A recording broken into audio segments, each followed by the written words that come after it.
முதல் முதல் கொண்டாடப்பட்ட திகதி உங்களுக்கு வேண்டுமா? திகதி உங்களுக்கு தெரியும், டிசம்பர் மாதம் 25ஆம் திகதி.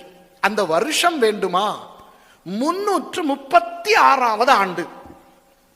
சும்மா 336, 1336 அல்ல, சும்மா 336ஆம் ஆண்டு தான் டிசம்பர் மாதம் 25ஆம் திகதி நத்தார் கொண்டாடப்பட்டது. நத்தாருக்கு அவர்கள் கொடுத்த லத்தீனிலே கொடுத்த பெயர் என்ன தெரியுமா? கிறிஸ்டோ மாஸ். கிறிஸ்டோ என்று லத்தீன் மொழியிலே சொல்லுவது, கிரேக்க மொழியிலே கிறிஸ்டாஸ் என்று சொல்லுகின்ற கிறிஸ்து. மாஸ் என்று சொல்லுவது லத்தீன் மொழியிலே ஜனங்கள் கூடி வந்து ஆராதனை செய்வது. ஜனங்களினுடைய கூடி வருகை, ஒரு பெரு ஜன திரள் கூடி வந்து அவர்கள் ஒரு ஆவிக்குரிய காரியத்தை செய்வார்களே, ஆனால் அதற்கு லத்தீனிலே மாஸ் என்று சொல்லப்படும். இதை ஆங்கிலத்திலே அப்படி எடுத்துக்கொண்டு மாஸ் என்றால் ஜனத்திரள் என்று ஆங்கில மொழியிலே சொல்லுவார்கள். மாஸ் என்பது MARS அல்ல. MARS என்பது செவ்வாய் கிரகத்துக்கு ஆங்கிலத்திலே சொல்லப்படுகின்ற சொல். இது MASS, மாஸ். சரியா? மாஸ் என்றால் ஆங்கிலத்திலே ஜனத்திரள். லத்தீனிலே ஜனத்திரள் மாத்திரமல்ல, ஜனத்திரள் ஒன்று கூடி ஆவிக்குரிய ஒரு காரணத்துக்காக அவர்கள் ஆராதிப்பது, கூடுவது, இதற்குத்தான் மாஸ் என்று சொல்வார்கள். ஆகவே முதல் கிறிஸ்டோ என்று சொல்லுகின்ற கிறிஸ்துவுக்காக ஜனங்கள் எல்லாரும் கூடி வந்து கொண்டாடுவோம் என்ற பெயரில் கிறிஸ்டோ மாஸ் என்ற அந்த லத்தீன் உச்சரிப்பில் 336ஆம் ஆண்டு டிசம்பர் மாதம் அல்லது தமிழில் மார்கழி மாதம் 25ஆம் திகதி முதல் நத்தார் கொண்டாடப்பட்டது. அந்த கிறிஸ்டோ மாஸ் என்பது கிறிஸ்துமஸ் என்று ஆங்கிலத்திலே சொல்லப்படுகிறது. சரியோ?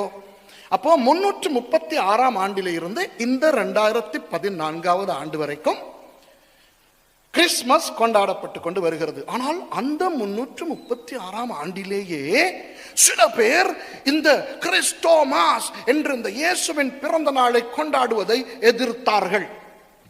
ஏன் எதிர்த்தார்கள் தெரியுமா? அன்று அவர்கள் எதிர்த்ததற்கு பெரிய காரணங்கள் இருந்தது. இன்றைக்கு அந்த காரணங்கள் கொஞ்சமா இருக்கின்றன, ஆனால் அன்று பயங்கர பெரிய காரணம் இருந்தது. ஏன் தெரியுமா? டிசம்பர் 25 என்பது ரோமர்களினுடைய சூரிய தெய்வத்தின் ஒரு பண்டிகை நாள். ரோமர்கள் நிறைய தெய்வங்களை வணங்கி வந்தார்கள். அவர்களுடைய ஒரு பிரதான தெய்வம் தான் சூரியன். நிறைய மதங்களிலே சூரியனுக்கு தெய்வ பதவி கொடுக்கப்பட்டிருந்தது. முதல் உலகத்தில் தோன்றிய மதம் எது? பாபிலோனிய மதம். அந்த பாபிலோனிய மதத்தில் சூரிய தெய்வம் ரா என்று அழைக்கப்படுகிறது. சூரியன் ஆண். பாபிலோனிய மதத்திலும் இந்தியா சிந்து சமவெளி நாகரிகத்திலே உருவான அந்த மதத்திலும் சூரியன் ஆண். சரியா? சூரியன் உங்களுக்கு தெரியும், இந்து சமயத்திலே சில கதைகள் இருக்கின்றன. மகாபாரத் தமிழிலே மகாபாரதம் கேள்விப்பட்டிருக்கிறீர்கள் அல்லவா? அதிலே குந்தி தேவி என்ற ஒரு பாத்திரம் வருகிறது. அந்த குந்தி தேவிக்கும் அந்த சூரிய பகவானுக்கும் பிறந்த குழந்தை தான் கர்ணன் என்று அந்த மகாபாரதத்திலே பார்க்கிறோம். அப்போ இந்து மதத்திலும் சூரியன் ஒரு ஆண், பாபிலோனிய மதத்திலும் சூரியன் ஒரு ஆண். எகிப்திய மதத்திலே சூரியனுக்கு ரா என்ற பெயர் தான். பாபிலோனியர்கள் எப்படி ரா என்று அழைத்தார்களோ அதே பெயர் தான் எகிப்தியர்களுக்கும். ஆனால் எகிப்திலே அவர்கள் வணங்கின சூரிய தெய்வம் ஆணும் பெண்ணும் கலந்த ஒருவர், ஒரு அப்பாவாயும் அம்மாவாயும், அவருக்கு இரு பாலும் சேர்ந்த ஒரு தெய்வம் என்று நம்பினார்கள். இப்படி உலகத்திலே அநேகமாக எல்லா மதங்களிலும் இந்த சூரியனுக்கு ஒரு தெய்வ பதவியோ அல்லது ஒரு உயர்ந்த பதவியோ கொடுக்கப்பட்டு வரும். வேதத்திலே ஆண்டவர் சூரியனுக்கு இயேசு ஒப்பிடப்படுகிறார். சூரியன் தெய்வம் அல்ல. வேதத்தின்படி நன்றாய் விளங்கிக் கொள்ளுங்கள். இயேசு தன்னை நீதியின் சூரியன் என்று காண்பிக்கிறார். மல்கியா புத்தகம் 4வது அதிகாரத்திலே நீதியின் சூரியன் அவர்கள் மேல் உதிக்கும் என்று 2ஆம் வசனம் சொல்லும் பொழுது அது இயேசுவை காட்டியது. இயேசு நானே உலகத்துக்கு ஒளியாய் இருக்கிறேன் என்று சொன்னார் அல்லவா யோவான் புத்தகத்திலே? அப்பொழுது அவர் பயன்படுத்தின சொல் சூரியனை போன்ற ஒளி என்று தான் அவர் சொன்னார். அதற்கு காரணம் சூரியனை மகிமைப்படுத்துவதற்காக அல்ல. சூரியனுடைய வெளிச்சம் தன்னுடைய சொந்த வெளிச்சம். சூரியன் ஒரு எரிகின்ற கிரகம். சரியா, உங்களுக்கு தெரியுமா? அது இப்போ நட்சத்திரங்கள் கிரகங்கள் என்று இரண்டு இருக்கின்றன. வானத்தை நீங்கள் அண்ணாந்து பார்க்கும் பொழுது நட்சத்திரங்கள் கிரகங்கள் என்று இருக்கின்றன. இதற்கு இடையிலே இருக்கின்ற வித்தியாசம் சாதாரண உங்களுக்கு தெரியாது. அவற்றை இந்த தொலைநோக்கு கண்ணாடிகளிலே பார்த்தால் தான் தெரியும் எது நட்சத்திரம் எது கிரகம் என்று. சும்மா உங்களுக்கு ஒரு ஐடியா கொடுக்கிறேன். நீங்கள் வானத்தை பார்க்கும் பொழுது ஏதாவது ஒரு நட்சத்திரம் மின்னுவது போல தெரிந்தால் அது நட்சத்திரம், மின்னாமல் காணப்பட்டால் அது கிரகம். என்ன வித்தியாசம் தெரியுமா? நட்சத்திரம் என்பவை எரிகின்ற கிரகங்கள், சூரியனை போல. அவை நெருப்பு, சரியா, தீப்பிழம்புகள். ஆகவே அவற்றினுடைய சொந்த ஒளி இந்த உலகத்தை வந்து அடைவதற்கு கிட்டத்தட்ட சில நட்சத்திரங்களின் ஒளி வந்து சேருவதற்கு 8 வருஷங்கள் ஆகின்றன. அதனால் தான் அந்த மின்னி மின்னி நமக்கு தெரிகின்றன. கிரகங்கள் என்று சொல்லப்படுபவை வேற்று இந்த நட்சத்திரங்கள் சூரியன் போன்றவற்றின் ஒளியை வாங்கி பிரதிபலிக்கின்றன. அதனால் தான் அவை மின்னுவது கிடையாது. கிட்டத்தட்ட சந்திரனை போல. இயேசு மத்தேயு 5:14 சொல்லுகிறாரே, நீங்கள் பூமிக்கு வெளிச்சமாயிருக்கிறீர்கள் என்று. அந்த இடத்துல அவர் பயன்படுத்திருக்கின்ற அந்த சொல் வந்து லூனா, வெளிச்சம். இயேசு நானே ஒளியாய் இருக்கிறேன், நான் உலகத்துக்கு ஒளியாய் இருக்கிறேன் என்று சொன்னது சோலா வெளிச்சம், அதாவது சூரிய வெளிச்சம், தன்னுடைய சொந்த வெளிச்சத்தை காட்ட. ஆனால் நீங்கள் இந்த பூமிக்கு வெளிச்சமாய் இருக்கிறீர்கள் என்று சொன்னது பிரதிபலிக்கின்ற அந்த வெளிச்சத்தை, இயேசுவின் வெளிச்சத்தை எடுத்து நீங்கள் பிரதிபலிக்கிறீர்கள், உங்களுக்கு சொந்த ஒளி இல்லை என்று காட்டுவதற்காக. அப்போ இயேசு சூரியனை இயேசு போல அல்லது இயேசுவை நீதியின் சூரியனாக காட்டப்படுவதை வைத்துக்கொண்டு நீங்கள் நினைத்து விடக்கூடாது இந்த வேற்று மதங்களைப் போல கிறிஸ்தவத்திலும் சூரியனுக்கு ஒரு தெய்வ பதவி கொடுக்கப்பட்டிருக்கிறது என்று. கிறிஸ்தவத்திலே படைக்கப்பட்ட எதற்கும் தெய்வ பதவி இல்லை. ஒரு தேவன் தான் இருக்கிறார், அவர் சிருஷ்டிகர். ஆமென். சரி, இப்போ இந்த ரோமர்களுக்கு சூரியன் ஒரு தெய்வம் அல்லவா?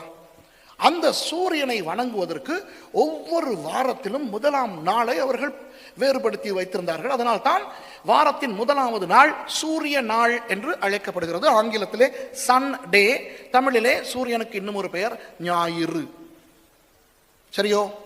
இப்போ வருஷம் தோறும் டிசம்பர் 25ஆம் திகதி இந்த ரோமர்கள் இந்த சூரிய தெய்வத்துக்கு ஒரு பெரிய பண்டிகையை வைத்திருந்தார்கள். ஒவ்வொரு வருஷமும் டிசம்பர் 25ஆம் திகதி என்றால் அவர்களுக்கு கொண்டாட்டம் தான்.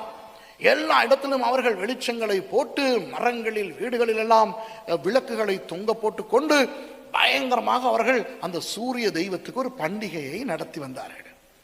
ஆனால் 312ஆம் ஆண்டு கான்ஸ்டன்டின் என்று சொல்லுகின்ற ஒரு மன்னன், அவன் திடீரென கிறிஸ்தவனாய் மாறினான். அவன் கிறிஸ்தவனாய் மாறினது ஏதோ சொப்பனம் கண்டானாம். அவன் தான் சொல்லுகிறான் சொப்பனம் கண்டான் என்று. நமக்கு எப்படி தெரியும் அவன் சொப்பனம் கண்டானா இல்லையா என்று?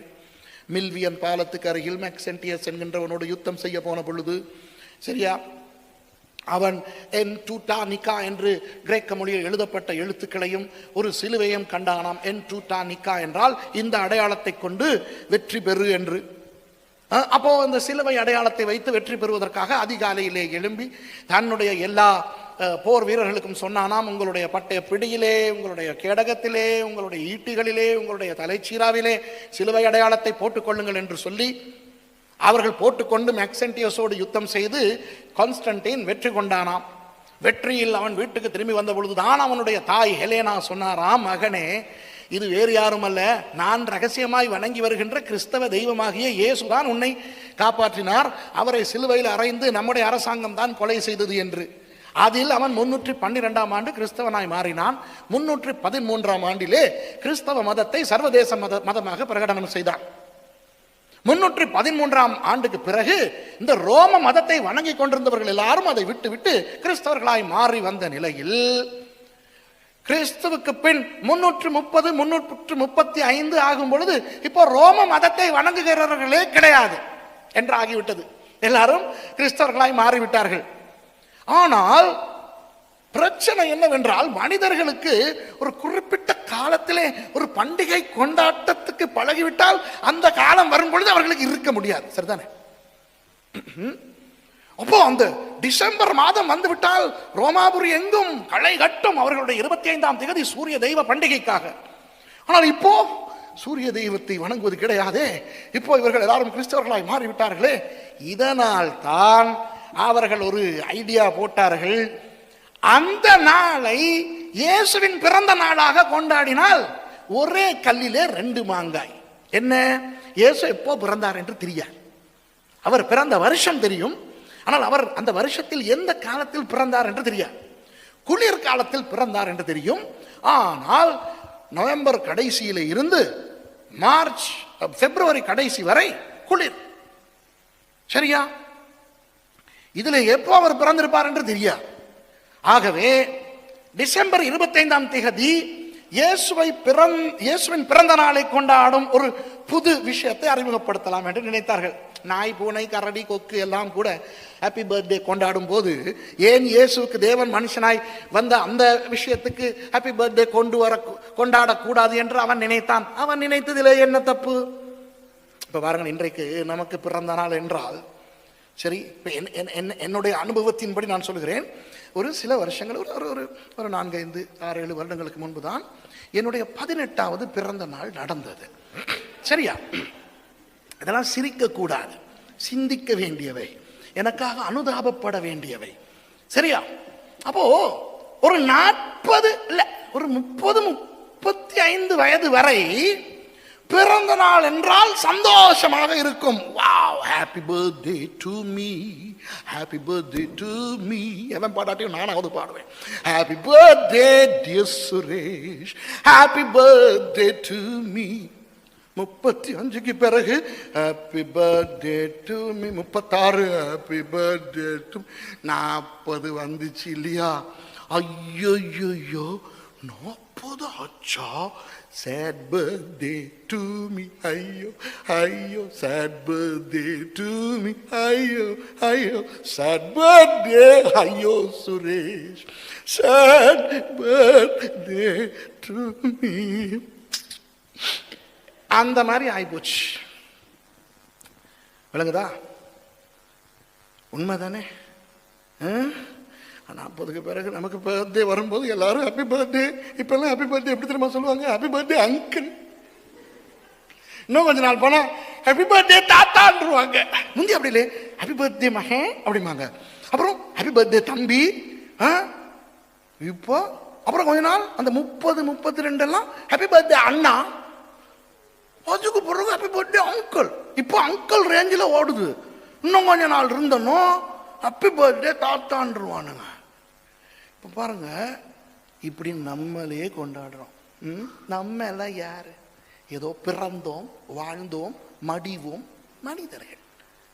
மனுஷன் ஒரே தரம் மறிப்பதும் பின்பு நியாய தீர்ப்படைவதும் அவனுக்கு நியமிக்கப்பட்டிருக்கிறது. எல்லாரும் ஹாப்பி பர்த்டே கொண்டாடுவீங்க தானே? நீங்களாம் ஹாப்பி பர்த்டே கொண்டாடுவீங்க தானே? ஆமாவா இல்லையா? வீட்டில் கொண்டாடுவீங்க, சில சர்ச்சில் கொண்டாடுவீங்க, கேட்கலாம் கொண்டாந்து மெழுகு திரியெல்லாம் வச்சு. சரியா? இப்படி இருக்கும்போது தேவன் மனிதனாய் வந்து பிறந்த பொழுது தேவனுக்கு, உண்மையான தேவனுக்கு ஹாப்பி பர்த்டே கிடையாது. ஏன்? அவருக்கு ஆரம்பமே இல்லை, அவருக்கு பர்த்டேயும் கிடையாது, டெத் டேயும் கிடையாது. அவருக்கு ஆதியும் இல்லை, அந்தமும் இல்லை. அவர் ஆரம்பமாகவும் இல்லை, முடிய போவதும் இல்லை.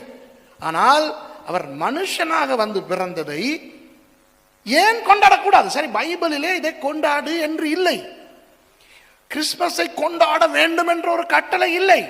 ஆனால் சரி, அவர் பிறந்த நாளை கொண்டாடினால் தான் என்ன என்றுதான் நான் கேட்கிறேன். நாய், பூனை, கரடி எல்லாம் கொண்டாடுகிறதே, சிருஷ்டிகர் மனிதனாய் பிறந்ததை கொண்டாடக்கூடாதா? சரியா? இப்போ பிரச்சனை என்னவென்றால், அதை ஏன் அந்த நாளில் கொண்டாட வேண்டும் என்பது தானே பிரச்சனை. இப்போ ரோமர்களுடைய அந்த பண்டிகை நாளிலே அவர்கள் கொண்டாட தொடங்கின பொழுது ரோமர்களுடைய கலாச்சாரத்துக்கு ஏற்ற சில விஷயங்களை உள்ளே கொண்டு வந்திருப்பார்களா இல்லையா? நீங்களே சொல்லுங்க பார்க்கலாம். கட்டாயம் கொண்டு வந்தார்கள். சரியா? இப்போ அவற்றை கண்டுபிடித்து அவை இல்லாமல் கிறிஸ்துமஸை, நத்தாரை கொண்டாட வேண்டும் என்பதுதான் என்னுடைய கருத்து. சரியா? ஆனால் இன்றைக்கு சில பேர் தவறாக நினைக்கிறார்கள். இந்த நத்தார் பண்டிகை முழுக்க முழுக்க இந்த சூரிய தெய்வத்துக்கான பண்டிகை என்றபடினால் அது ஒரு பிற மத பண்டிகையாய் இருக்கின்ற ஒரு நாளில் நடைபெறுகிறபடினால் நாம் கொண்டாடக்கூடாது என்று. உண்மையாக நீங்கள் பார்த்தால் வருஷத்துல 365 நாட்கள் இருக்கின்றன அல்லவா? அந்த ஒவ்வொரு நாளும் இந்த உலகத்தின் ஏதாவது ஒரு மதத்துக்கு, ஏதாவது ஒரு தெய்வத்துக்கு ஒரு பண்டிகை இருக்கத்தான் செய்யும். அப்படி பார்க்க போனால் நமக்கு நம்முடைய சொந்த பிறந்த நாட்களை கூட கொண்டாடவே முடியாது. சரியா? ஆனால் இந்த ரோமர்கள் எங்கிருந்து இதை எடுத்தார்கள் என்று பார்த்தால் அது நமக்கு ஆசீர்வாதமானது. சரியா? ரோமர்களுக்கு இது எப்பொழுது வந்தது? ரோமர்கள் முன்பு ஒரு சாதாரண நாடாய் இருந்து ஒரு உலகத்தையே பிடித்து கொண்ட ஒரு ஒரு ஒரு சாம்ராஜ்யமாக ஆகியது. அந்த சாம்ராஜ்யத்தின் முதல் பேரரசனுடைய பெயர் காயுஸ் ஜூலியஸ் கைசர். ஆங்கிலத்திலே Gaius Julius Caesar. Julius Caesar கேள்விப்பட்டிருக்கீங்களா? அவருடைய பேர்ல தான் ஜூலை மாதம் வந்தது. அவருக்கு அடுத்தபடியாக ஆட்சி செய்தவர் ஆகஸ்டஸ் கைசர், ஆகஸ்டஸ் சீசர். அவருடைய பேரில் ஆகஸ்ட் மாதம் வந்தது. சரியா? ஆங்கிலத்தில் ஜூலை ஆகஸ்ட்னு சொல்றது இவங்களுடைய பேர்ல இருந்து வந்தது. இந்த ஜூலியஸ் சீசர் என்ன செய்தான்? கிறிஸ்துவுக்கு முன் 44ஆம் ஆண்டிலே அவன் யூதர்களுடைய ஒரு பண்டிகையை பார்த்து ரசித்தான். யூதர்களுடைய ஒரு பண்டிகை. யூதர்கள் யார்? வேதத்தின் ஜனங்கள். அந்த பண்டிகையின் பால் கவரப்பட்டவன் அவர்களுடைய பண்டிகையை அப்படியே இவன் எடுத்துக்கொண்டு தங்களுடைய சூரிய தெய்வ பண்டிகையாக மாற்றிக்கொண்டான். சரியா? யூதர்களுடைய பண்டிகை என்னவென்று உங்களுக்கு சொல்லித்தர விரும்புகிறேன். கிறிஸ்துவுக்கு முன் 167ஆம் ஆண்டிலே, கிமு கிறிஸ்துவுக்கு முன், மல்கியாவுக்கு பிறகு, ஓகேயா? கிறிஸ்துவுக்கு முன் 167ஆம் ஆண்டில் ஆன்டியோகஸ் எபிஃபானஸ் என்று சொல்லுகின்ற ஒரு மன்னன், மன்னன் அல்ல, ஒரு ஒரு இராணுவ தளபதி இருந்தான். சரியா? சிரியா என்ற தேசத்து இராணுவ தளபதி. அந்நாட்களில் பெர்ஷியர்களுக்கும் அவனுக்கும் தொடர்பு இருந்தது. ஆனால் ரோமாபுரி கொஞ்சம் யுத்தங்கள் செய்து உலகத்தை கைப்பற்ற முயற்சி செய்து கொண்டிருந்த ஒரு காலகட்டம். அவன் தன்னுடைய இராணுவ வீரர்களோடு எருசலேமுக்குள்ளே வந்து, எருசலேமிலே இருக்கின்ற, எருசலேமிலே இராணுவம் இல்லை, ராஜா இல்லை, அவர்கள் பாவம் பெர்ஷியர்களுக்கு கீழே இருந்தவர்கள். இப்போ கிரேக்க சாம்ராஜ்யத்துக்கு கீழே இருக்கிறார்கள். ஏனென்றால் 334ஆம் ஆண்டு அலெக்சாண்டர் மன்னன் உலகத்தை கைப்பற்றி கொண்டான், கிரேக்க மன்னன். சரியா? அப்போ அந்த ஆன்டியோகஸ் எபிஃபானஸ் என்பவன் வந்து எருசலேமை பிடித்து கிரேக்க தெய்வமாகிய ஜெயுஸ் என்ற தெய்வத்தின் சிலையை கொண்டு வந்து தேவாலயத்திலே வைத்து பன்றியை கொண்டு வந்து அதிலே பலியிட்டான். யூதர்களுக்கு பன்றி என்றால் பிடிக்காது. ஆகவே யூதர்கள் புரட்சி பண்ணினார்கள். அப்பொழுது இவனும் இவனுடைய இராணுவ வீரர்களும் யூதர்களை பயங்கரமாக கொலை செய்தார்கள். கர்ப்பிணி பெண்களை தேவாலயத்து உப்பரையிலிருந்து தள்ளி கொன்றார்கள். அப்போ அந்த நேரத்திலே தேவாலயத்தின் பிரதான ஆசாரியராய் இருந்தவருடைய பெயர் மட்டாத்தயஸ். அவருக்கு சில மகன்மார். மூத்தவன் பெயர் யெகூதா, தமிழிலே யூதா. இந்த யூதா என்ற மகன் என்ன செய்தான்? சில வாலிபர்களையும் தன்னுடைய தம்பிமாரையும் கூட்டிக் கொண்டு ஒரு மலையிலே போய் ஒளிந்திருந்து 2 வருஷங்களுக்கு பிறகு வந்து இந்த ஆன்டியோகஸ் எபிஃபானஸை துரத்தி அடித்து மறுபடி எருசலேமை கைப்பற்றி கொண்டான். அவனும் அவனுடைய தந்தை எல்லாரும் சேர்ந்து தேவாலயத்தை மறுபடி ஆண்டவருக்கு சுத்திகரித்து பிரதிஷ்டை செய்தார்கள். சரியா? பிரதிஷ்டை செய்து இழந்து போன ஒளி மறுபடி வந்தது. தேவனுக்கு இதை பிரதிஷ்டை செய்தோம் என்று சொல்லக்கூடிய ஹன். ஹன் என்றால் பிரதிஷ்டை. சரியா? என்றால் வெளிச்சம். பிரதிஷ்டை, வெளிச்சம் இரண்டையும் சேர்ந்த ஒரு பண்டிகையாக ஹனுக்கா என்ற ஒரு பண்டிகையை அவர்கள் கொண்டாட ஆரம்பித்தார்கள். அந்த பண்டிகையை கொண்டாடும் பொழுது கூடுதலாக ஒளி வந்தது என்று சொல்லி, நீங்கள் இந்த குத்து விளக்கை பார்த்திருக்கிறீர்கள் தானே? இஸ்ரவேலர்கள் பயன்படுத்துகின்ற குத்து விளக்கு, அதிலே 7 இருக்கும். இவர்கள் இன்னும் ஒன்றை கூட்டி 2 பக்கம் 2 வர 9 விளக்குகள் கொண்ட அந்த குத்து விளக்கை பார்த்தால் அதற்கு ஹனுக்கா மினோரா என்று சொல்வார்கள். மற்றதற்கு சும்மா மினோரா என்று சொல்வார்கள். இந்த பண்டிகை, ஹனுக்கா பண்டிகையை 8 நாட்கள் கொண்டாடுவார்கள். அந்த 8 நாட்களும் இரவிலே விளக்குகள் எல்லாம் எரியும். தேவாலயத்தில், வீடுகளில், பாதைகளில், மரங்களில் எல்லாம். சரியா? அந்த பண்டிகை கொண்டாடப்பட்டது யூதர்களுடைய கிஸ்லேவ் மாதம் 25ஆம் தேதி தொடங்கி 8 நாட்கள். சரியோ? ஆகவே கிஸ்லேவ் என்பது நம்முடைய டிசம்பர் மாதம். அப்போ டிசம்பர் மாதம் 25ஆம் தேதி உண்மையாக யாருடைய பண்டிகை? யூதர்களுடைய பண்டிகை. யூதர்கள் எதற்காக அந்த பண்டிகையை ஆசரித்தார்கள்? தேவாலயத்தை சுத்திகரித்து மறுபடி பிரதிஷ்டை பண்ணபடினால். அப்போ எருசலேம் தேவாலயத்தை சுத்திகரித்த ஒரு பண்டிகையின் நாளில் அந்த பண்டிகையை நமக்கு கொண்டாட தேவையில்லை, ஹனுக்கா கொண்டாட தேவையில்லை. ஏன்? நாம் யூதர்கள் கிடையாது, சரியா? ஆனால் அந்த பண்டிகையின் நாளில் இயேசு பிறந்ததை கொண்டாடுவதில் என்ன தப்பு? ஏனென்றால் இயேசுவே தேவாலயத்தை 2 தடவை சுத்திகரித்தாரே. தேவாலய சுத்திகரிப்பு இயேசுவுக்கு விருப்பம் என்றபடினால் தானே யோவான் 2ஆம் அதிகாரத்தின்படி அவருடைய ஊழியம் தொடங்கினவுடன் முதலாவது அற்புதமாகிய தண்ணீரை திராட்சரசமாய் மாற்றின அற்புதத்தை கலிலேயாவில் உள்ள கானாவூரிலே செய்துவிட்டு எருசலேமுக்கு வந்து தேவாலயத்தை சுத்திகரிக்கிறார். அப்புறம் மத்தேயு 21ஆம் அதிகாரத்தில் அவர் கடைசியாக பிரவேசிக்கிறார் எருசலேமுக்கு. சிலுவையிலே மரிப்பதற்கு 1 வாரத்துக்கு முன்பு உடனே போய் தேவாலயத்தை 2ஆம் தடவை சுத்திகரிக்கிறார். அப்போ இயேசு தேவாலயத்தை சுத்திகரிக்க விருப்பம் உள்ளவர் என்றபடினால் அந்த தேவாலயத்தை சுத்திகரித்த அந்த ஹனுக்கா தினம் அன்று கொண்டாடப்படுகின்ற நத்தாரை அந்த நாளில் நமக்கு கொண்டாடினால் நமக்கு என்ன? இப்ப விளங்குதா உங்களுக்கு? ஆகவே டிசம்பர் 25 இயேசு பிறக்கவில்லை. ஆனால் இயேசுவின் பிறந்த நாளை அந்த நாளில் கொண்டாடுவதில் தவறில்லை. சூரிய தெய்வத்துக்கு ரோமர்கள் நமஸ்காரம் செய்தார்கள் தான் அந்த நாளிலே. ஆனால் அவர்கள் அதை எடுத்துக்கொண்டது யூதர்களுடைய இந்த தேவாலய சுத்திகரிப்பு முறையில். சரியா?